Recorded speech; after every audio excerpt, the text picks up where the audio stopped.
Hello, everyone. Welcome to the Jobber Circle Wrestling Podcast. We were actually supposed to come out with an episode after Elimination Chamber, which we technically were going to. Yeah. Until we realized 10 minutes into the episode. So this one over here. Yeah, I didn't hit record on the recorder. But we got raw camera footage, so who knows? We are going to be doing another tier on our Patreon, a Jobber Circle tier. So who knows? Maybe that one will end up on the Jobber Circle tier. So go ahead and check on patreon.com/CayVin Universe to check out that Jobber Circle tier. But nonetheless, today we're going to be actually rating Elimination Chamber with what's been going on after Elimination Chamber. So technically, we're rating the road to WrestleMania. Yes, that's a good way to put it, for sure. Yeah.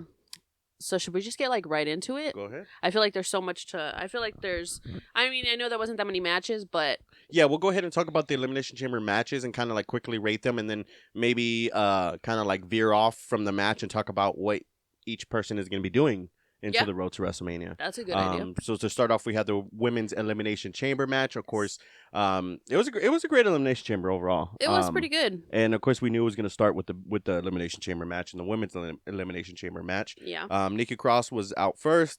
Liv Morgan was out second. Of course, she did the whole, she passed out getting double submissioned. Right. So, baby. make her look strong. Yeah, she got...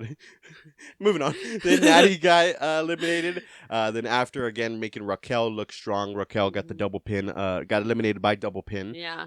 Then, of course, we had Carmella and Asuka were the last two in the women's elimination chamber match. Jesus. Just had me one of these speedballs here. I know. Something I saw off of TikTok. Definitely works. Jail speedball. But yeah, to end it, Asuka is the first and only woman to win the Elimination Chamber match, the Royal Rumble match, and the Money in the Bank match. And it's kind of cool when we saw that, or when I saw that note online. It's she kind of went through her gimmick change with each win, because when she won the Royal Rumble, she was the original, Asuka, with the line paint. And then when she won the Money in the Bank, that's when she had the poison mist eye drip paint. And then now she has this new, or not new, or returning. Right. Just her darker look. Darker, yeah, kind of Asuka. Yeah. And she won the Elimination Chamber. So I mean, Asuka's. Honestly, she's gonna be she's Hall of Fame worthy at this point. She really is. Because, she really is. Like I was telling you the last time we saw her, she was just on this week's Raw. After Elimination Chamber, she had a match against Nikki Cross, and I told you, she doesn't even cut her own promos. She does by having her, how she will speak Japanese and yell and be loud and stuff like that. She can pull it off that way, but she doesn't actually get on the mic and have a full conversation with the person that she's getting ready to face. And the fact that works for her is pretty impressive. She made it work. I think it took a while, and I think that's what a lot of people were worried about. And I think sometimes it is hard with some feud she's going in with, so she kind of veers off, but then she always finds her way back to the top because you're right, she just makes it work without it. And then that's rare you can do that. And she just recently returned with her new look, and she was gone for a while, and a lot of people were concerned, and when she did return, I remember that pop was just so huge. So of course, her and Bianca Belair, I think that should be a good match at WrestleMania. Her and Bianca Belair, and I'm hoping that Bianca Belair, she's a good champ, and she's been she's been dominating. She kind of carries Raw in the women's division area. Minus Becky, of course, and I guess Rhea Ripley. I was thinking about this when we were watching SmackDown tonight, but when do you think they're gonna eventually unify the women's titles, like they have with the the World Heavyweight and the the WWE and the Universal? Well, we'll talk about that more when we get down to the main event. But I'm actually hoping that they split them up.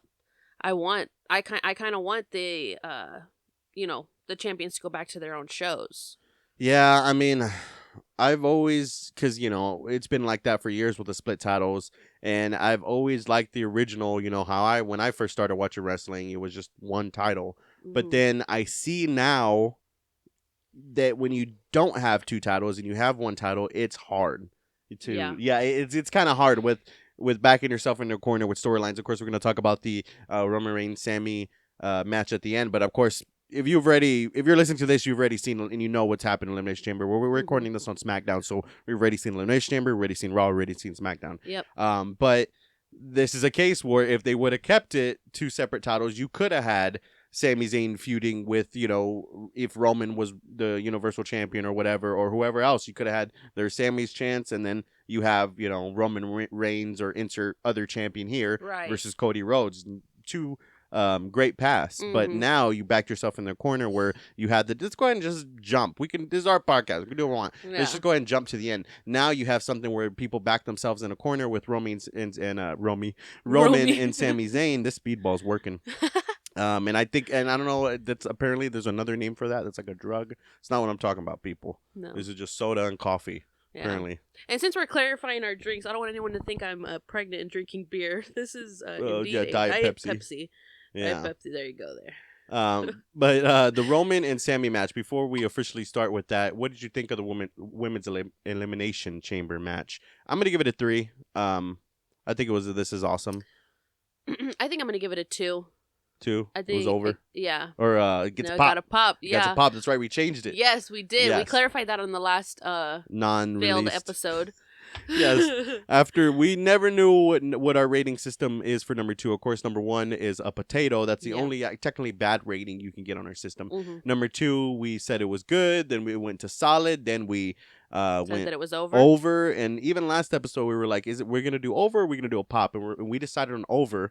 But then when we said it during the episode, we're like, I don't like the way that sounds. Yeah. So, if it gets a 2, it gets a pop. Yes. So, you give it a pop. So, I'm going to give it a pop. Yes. And then of course the rating system, like you said, 3s, This Is Awesome. 4 is elite, awesome, and 5, which is very rare, is a brass ring. The Roman and Sami Zayn, backed themselves in a corner, but I think this is it. Like, this was Sami Zayn's big moment, and you know, it's kind of sucks, but I think they're just gonna, now you can just, I don't know, you can fully focus on Roman and Cody, but the whole Sami and bloodline story isn't over because I guess you're gonna have, are him and Kevin Owens gonna go against the Usos? I don't know. On Raw, Kevin Owens says that he's not up for it, but you know, he might change his mind. Yeah. So definitely. And then I don't know what's going on to now SmackDown. It was kind of weird. Yeah, like they said, we left SmackDown with more questions because we don't know which side technically Jay's going with. I think eventually that's what's gonna happen. You're gonna have this whole, what side does Jay go with, and then there's eventually going to be a beatdown where Jay finally, you know, he's not going to go against his family and his brothers, twin brothers, so there's going to be a beatdown of Sami, and then who's going to come help Sami but Kevin Owens, and then there you go, that's the match right there. That's my prediction. Yep. I'm going to stand behind that. Yeah, I'll stand behind you and support that. But the Roman Reigns Sami Zayn match, just the energy alone of the crowd and the chance of the crowd and how loud, like, that's, I mean, I'm not going to go. It was nowhere near as big as that WrestleMania moment of WrestleMania 18, the classic Rock and Hogan, where they were just standing there staring at each other and the crowd was just going crazy for 10 minutes. It was kind of like that, but I mean, obviously not as big as WrestleMania. You got the WrestleMania crowd versus, of course, it was Sami Zayn's home crowd. So that, you know, they were going crazy because of that. But nonetheless, I mean, not to take anything away from the crowd. The crowd was awesome. The crowd was electric. Yeah. It felt like that type of moment. So just on that alone, I think brings it up to at least a 2 or a 3. Yeah. But what would you rate it overall? I would rate it a 3. Okay. I would give it a This Is Awesome. And then just a couple of things I wanted to add was that I definitely feel like how you said with it being in Canada, like Sami Zayn, this was like his big moment. They made it very personal for him. You know, to have his family there, and they even had like his wife a kind of a part of it. You had Roman over here saying like, I wanted to make you part of my family. I was gonna support y'all, and his wife is just in the crowd like, no, like, being like getting all into it, which is really cool. And then a same thing too about the crowd, like just super like, just a super high crowd. And one thing I notice is, and this is not like, I shouldn't even say that because I don't want to make it sound wrong, but let me just say that when I notice WWE, when they go to other countries, the crowd just tends to be a little bit better than it is here in America. You got some duds here in America, depending on what city they're in. But I noticed like in Canada, overseas crazy. Are always, Saudi Arabia, they're always, you know, always high in the, you know. Well, see, I never understood this as a kid, but when I was a kid, I would watch wrestling, you know, obviously, and they would go to things like Canada and UK and stuff when, you know, watching it when I was little, and I would never notice how like even Jerry the King Lawler said one time, like during a Raw or something, like, "Oh, we're in Canada. This is Bizarro land over here because the fans, they just cheer for the crazy, craziest thing." Because I noticed when I was a kid, I was like, why when they go to like Canada and like UK and stuff, like they're like cheering for the heels and they're like kind of like booing the baby faces. Like I never understood that when I was little. And then as I grew up, I realized like, oh, like no, the Canadian and like these, UK foreign crowds, they're actually the smart fans. Right. Like they're actually the fans that are more like, as I transitioned from just a normal kid fan to a smart fan, knowing, being more interested in behind the scenes news and actually in ring news sometimes, I realized that like, oh no, those crowds are actually the smart, like actual fans that are actually into it. They're not just the casual fans in Kentucky watching wrestling and just, oh, I'll go get front row seats and maybe I'll see Lita and Kane and like those people. Like why? How do you like? That's literally like how do you stop watching wrestling for years and then go to a wrestling show expecting to see your old favorites and then disappointed when you see the new faces? Like who are you? It's like what? Yeah. It's like you're the one that stopped watching season 3 and then started watching again on season 10. Yeah. It's like that's literally equivalent to what you're doing when you stop watching wrestling and then you're like, oh, wrestling's in town in Kentucky, I'm gonna go. But then you sit there when Bronson Reed comes out because you don't know who the fuck he is because you're not a real fan. You're not watching every week. Right. So don't go to the shows if you're not watching every week. You literally are ruining the reactions for everyone. Mm-hmm. And you're wasting a seat, to be honest with you, for a fan that actually, knows what they're, knows about everything. Oh yeah, I'd rather have a smaller crowd of smart fans that are actually like gonna get me into it and cheer for the right things and react to the right things than a sold out arena of these freaking I don't mean to bash Kentucky, but that's usually where it is when they're like in Kentucky or like New Mexico, or New Mexico is actually pretty wild crowd. There was another one. Where were they in? Like Kansas. They're in like Kansas or something, and like it's like all like just the dud crowds. I hate that. You go to. I mean, we're a Texas crowd. Yeah, we can say that because we're from Texas. Any crowd in Texas is pretty good. Yeah, very true. Yeah. So anytime we go to any Austin shows, it's pretty electric. Yeah. So come at me, Kentucky. No, I'm just kidding. Oh man, did you rate this match? The Romaine and Sammy? Mm-hmm. The Romaine? Romaine, Lettuce, and Sammy? Yeah. I give it a 3. Yeah. I give it a 3. I didn't really care for the whole knocking out 2 refs. Like really? Right. Like come on. Yeah. Even my dad, who like tends to, be more like into it, like thinking it's it's legit, was like, even like he was like, all right, come on, dude. Yeah. Not that he thinks I think he likes to suspend his disbelief. So when something like that happens, it takes you out of it. Like, okay, come on. Yeah. Like, you know what I mean? He's the king of kayfabe. That's actually a good one. That's pretty good. Very good. Yeah. So let's jump back up to Bobby versus Brock.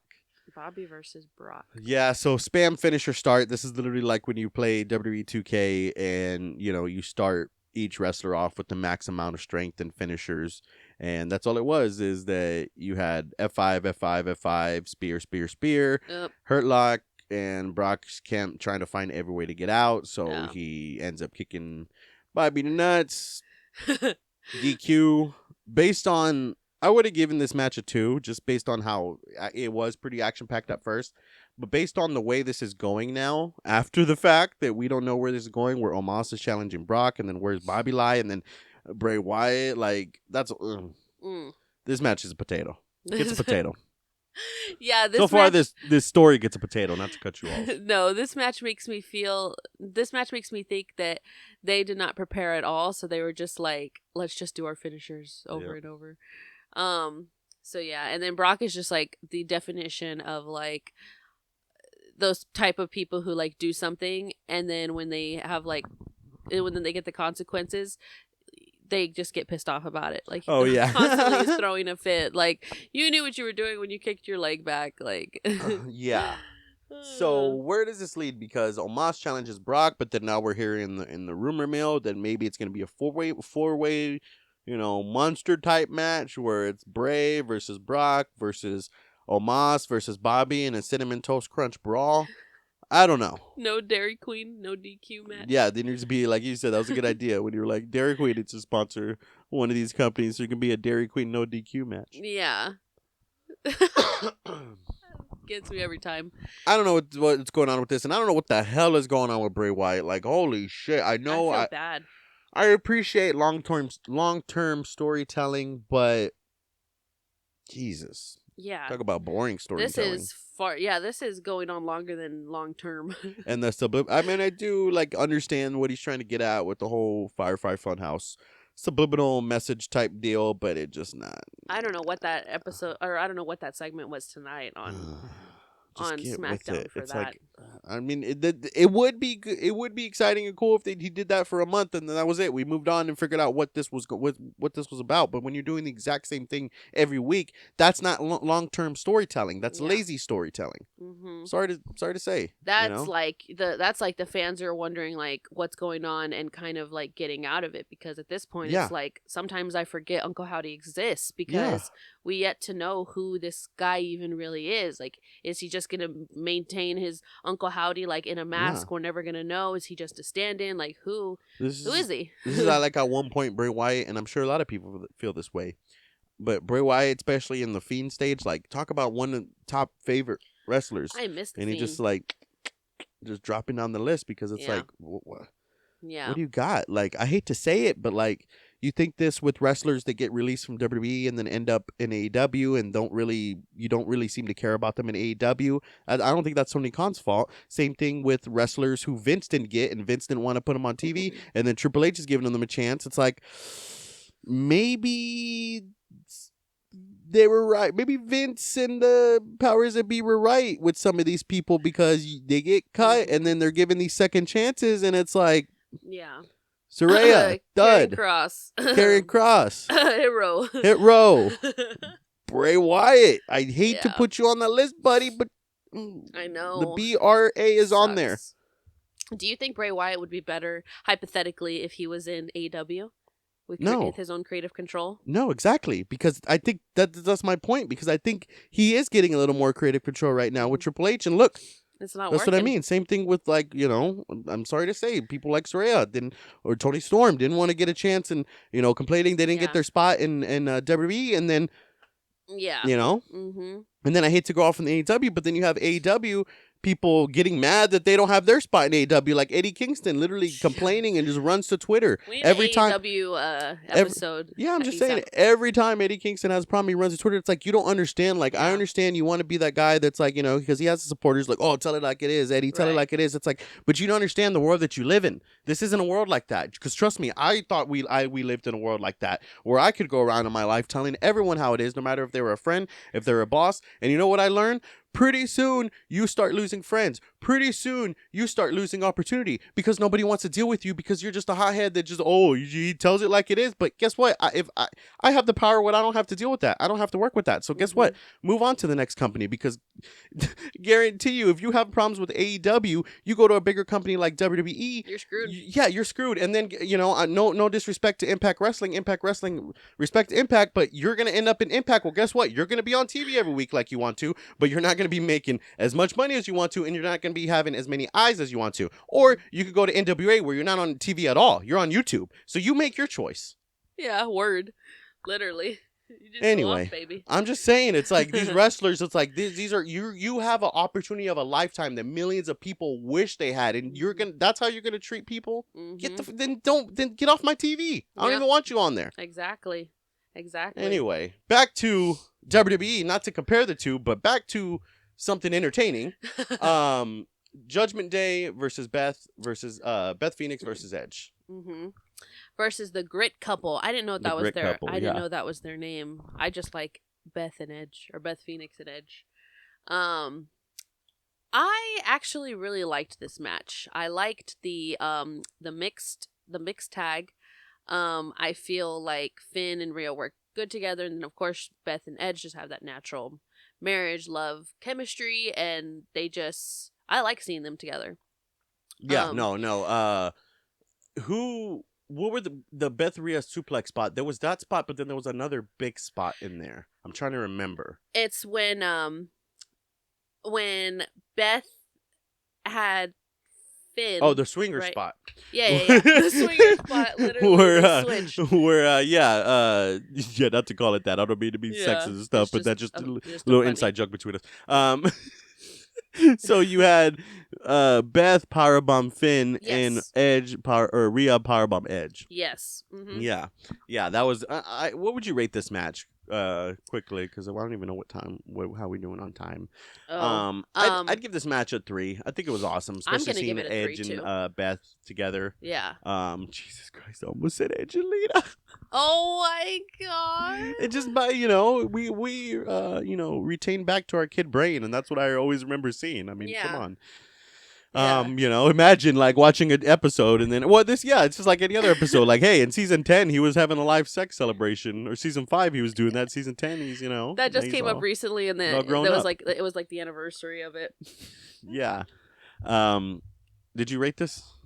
Yeah, I gave it a 3. Okay, so I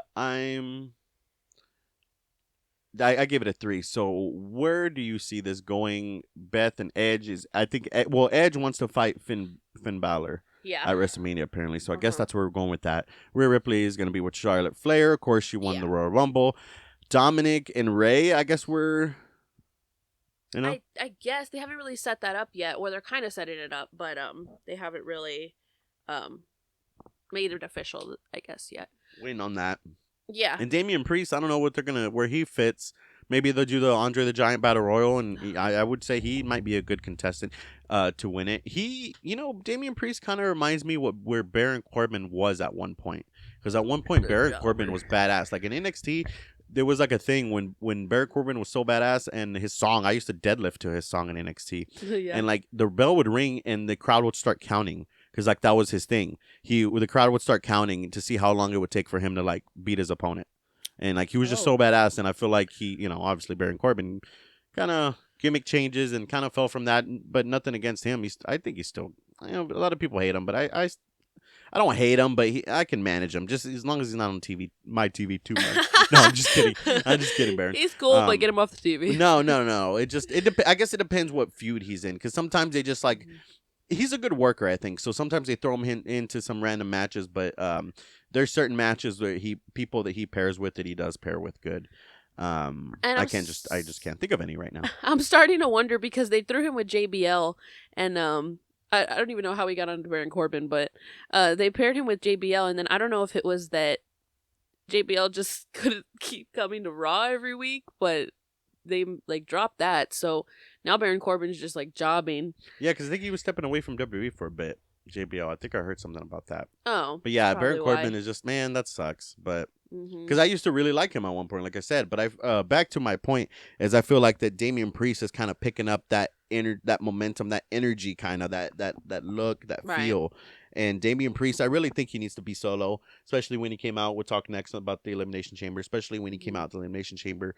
He looked good solo. I think when he's around the Judgment Day, he just kind of doesn't really, I don't know, he stands out more by himself is basically my point. Yeah. Maybe they'll get with that. Like I said, maybe he'll do a Battle Royal. Maybe there'll be some kind of, I don't know, gimmick, U.S. or Intercontinental match he'll be a part of. Yeah. Montez Ford, too. I know, he's still in tag team with Dawkins, but just his entrance on Elimination Chamber. Yeah. Anytime. Did we move on to that match? Yeah, because we rated Judgment Day. Oh, we're talking about Elimination Chamber now. Okay. I don't think I officially said it. Yeah. Okay. U.S. Elimination Chamber. Yes. But Montez Ford, that entrance and just seeing him solo. Pretty impressive. Anytime they want to split up that tag team, he's going to do good on his own. Yeah. Where that leaves Angelo Dawkins, I don't know. We'll just have to wait and see. Yeah. Yeah. But Montez Ford did have those really good spots, like when he did the whole Spider-Man, Spider-Monkey thing. Yeah, that was crazy. That was really cool. Yeah. What were some other good spots? Well, Johnny Gargano did really good in this match, too. Like, surprisingly, that Bronson Reed spot when he freaking spiked him on his head. Yeah. The Bronson Reed, I think at one point. Is an animal. Yeah, he had, who did he have? Did he have Austin and Johnny Gargano on his back and did a Samoan drop? Oh, I think so, when he lifted him up at the same time. Yeah, and then you had that spot where Johnny Gargano did that. The Poison Rana spot, and then he had the Hurricane spot off the pod to Seth Rollins, where I thought he freaking hit his head on the corner on his way down. Yeah, That was crazy. Where they were just kind of like chilling on the pod, sitting down, taking a break, and they just started attacking each other. Yeah. And then I'm telling you, I showed you the old look of the old elimination chamber. This new elimination chamber kind of scares me with that plexiglass on top because they could just like it feels like they could just go through it like a window. I know. And just fall like and a story. They throw each other against it like so gracefully. Yes, like whoa. Yeah. Oh, because if you're familiar with WWE structures, they're not always built right tough. Meaning, you always see things where people break them. Typical example like the first elimination chamber. I think the door broke the first time Triple H got thrown through it, and I remember there was one specific Hell in a Cell with the Undertaker. I think it was Undertaker and Edge, where Undertaker grabbed. Or no, it wasn't a Hell in a Cell. It was an elimination chamber where Undertaker grabbed the door and slammed the elimination chamber door, and they were like, "Oh shit, I think he broke it." So doesn't mean WWE structures are not known to be built solid. They're just mainly built for show. And if anyone goes through that plexiglass, like I think that was like the last elimination chamber where Otis went through like 2 plexiglasses through the floor. Right. Like what? Anyway, this honestly, and it was the first elimination chamber match that was for the U.S. title. I'm gonna give it a 4. I'm gonna give it elite. I'm gonna give it a 4 too. Yeah, the first elimination chamber will always be my favorite, but this has to be a good. Maybe the one that Bray Wyatt won for the WWE title was probably second. This would probably be third. Yeah. Yeah, as far as best. And then I guess just going based off of the way it ended, based on the last couple of eliminations, I know we discussed Montez Ford. Maybe I suppose maybe he'll have a spot in WrestleMania, against somebody. And then of course you had Logan Paul come in and basically what's that word? He costed Seth Rollins the match. Right. Yeah, I'm sorry. I missed that. Let's go through that real quick. Yeah. Bronson Reed was eliminated first with a 4-way finisher. Yeah. Johnny Gargano by Damian Priest, I believe. Damian Priest by Rollins and Montez. Then Montez Ford was injured. And then, we didn't know he real was quick not injured, for real. Yeah, we didn't know if it was a work or a shoot when he got eliminated by that curb stomp. Yeah. But it was really, like you said, just for the chamber to be open long enough for Logan Paul to run in. Right. Yes. Logan Paul, yeah. So I guess that's kind of what we're looking at for him and Seth Rollins. They kind of been beefing, and it was kind of when Seth Rollins recently on Pat McAfee on his podcast show, he's kind of talking shit about Logan Paul, and even Logan Paul even said like I have been hearing what you've been saying on the internet. So that should be a really good match. Yeah, so Logan Paul versus the Astro Boy, new boot goofing guy. Seth Rollins. What other things have we got going on that we haven't mentioned in Elimination Chamber? We got Becky Lynch and Lita are gonna challenge Damage Control for the tag team titles. I thought that was a challenge for WrestleMania, but I guess now it's a challenge like for Raw. Yeah, for Raw. Tell everybody what you said, because that was a really good point when you said that you're hoping that most likely Lita and Becky will win the titles just to be able to go to WrestleMania with them, because you really don't feel like Io Sky and Dakota Kai are ready for like a WrestleMania spot right now. Nothing against them. Maybe they might be. You could make it a fatal 4-way where you do involve them, and maybe that's how you can involve Ronda Rousey and Shayna Baszler, because like what's the deal with them? But my other thought was, what if you get Becky Lynch and Lita, new school, old school, winning the tag team titles, and you have them go against a new school, old school team, which is, who was Lita's old school rival, Trish Stratus. Yeah. And then you can honestly pair anyone against Becky Lynch. Right. You could do Ronda Rousey and Trish versus Becky Lynch and Lita if you want to. The only bad thing is one team has to be the heel. So that's why I think now after hearing it, they might go with the other route where you have Bailey versus Trish. Yes. Yeah. So and then Ronda Rousey, and I think Ronda Rousey and Shayna, I think will end up going to WrestleMania for the titles against Lita and Becky, maybe if they win. If they win, yeah, for sure. Then that sucks. Then if that is going to be the case, then Damage Control is probably just going to be on Bailey's, just outside during Bailey's match, right? But I mean, they're great.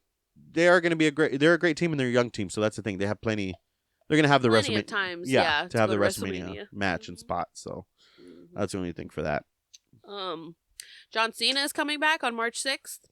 So, do you think they're gonna go ahead and do the John Cena Austin Theory for the U.S. title? I think they will, because on Raw, Austin Theory had his interview, and he basically kind of like hinted at it, I guess you could say. He was kind of like just upset because a couple days after Elimination Chamber, and he's like, the headlines are not saying Austin Theory retained the US title in the headlines right now, or John Cena is going to be back in 2 weeks, like, so he kind of name dropped there.